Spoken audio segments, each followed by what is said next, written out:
So if we have a little high oil prices for a little while, but as soon as this ends, those prices are going to drop, I believe, lower than even before.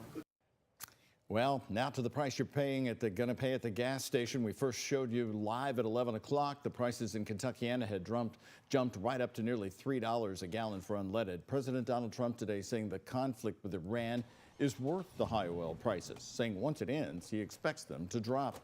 The strikes, however, causing oil to briefly hit as much as $85 a barrel this week. And with U.S. strikes on Iran set to intensify even more and tanker traffic in the Persian Gulf at a standstill, experts say people can expect to see higher prices at the pump here at home. We're already seeing them. Let's take a look at the averages in our area. The average price per gallon in Kentucky right now is $2.73. That's according to AAA, up 9 cents from yesterday. Indiana is climbing even higher, 20 cents in the past day, up to $3. Our Conroy Delusion photojournalist Jessica Farley are live in Louisville right now taking a look at those gas prices.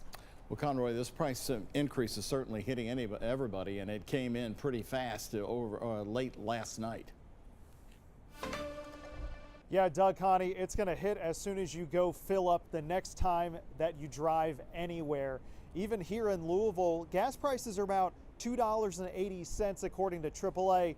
But when I looked up a website, this gas station, Bader's Food Mart in downtown Louisville, it said $2.99 on GasBuddy.com, but as you can see, it is actually $3.19, and that's a pain at the pump that people who drive for a living are going to feel even more. Outside Muhammad Ali International Airport, suitcases roll by as some pause to punch in their final stop. A lift, but I just called for it. Cindy French just arrived back in Louisville from Florida. While she had a few minutes, we asked her about the topic of the day. It shot up already in Florida before I left. I follow the news very closely. Less than 4 days after the first strikes in Iran, gas prices started to climb. That's already having an impact on Z-Trip taxi drivers. If I am picking you to downtown and I am taking $25 and the gas keep rising, but I'm not allowed to charge more. So, I mean, it makes work very difficult. They told us they pay for gas and a daily license. We pay lease every day, 88 plus tax. If they stay parked, drivers don't make money. Some drivers I know they're not taking day off. They're working every day to make profit. Habib Rahim has worked airport trips for the last 10 years. He says considering the cost of driving, on a good day, he can take home about $100. That can be whole day from 9 to until at least 9.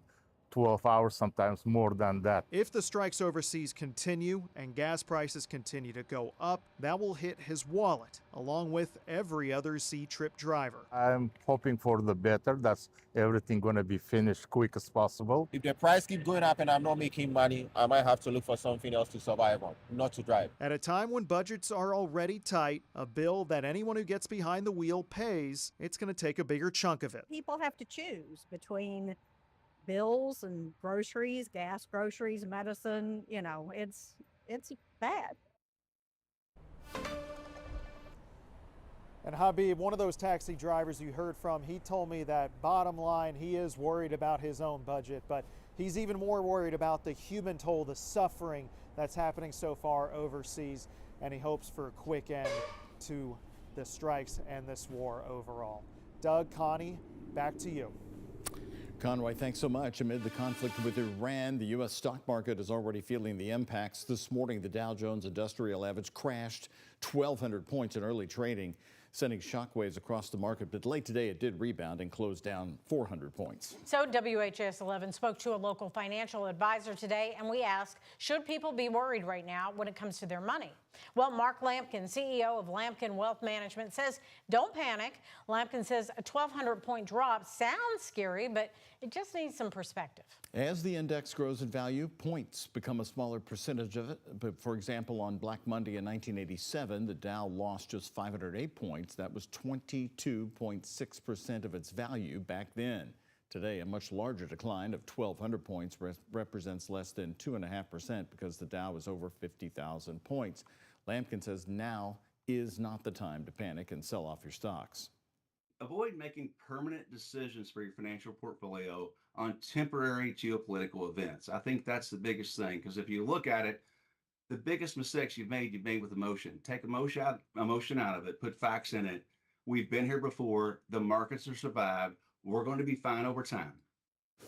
He's right. It is resilient. By 11 a.m. today, the Dow Jones had already started recovering. Lamkin also issued a reminder if the stock market were to drop by a certain percentage large enough, there's protections in place to kick the market. What that means is that the market's going to shut down for certain periods of time to let things recover.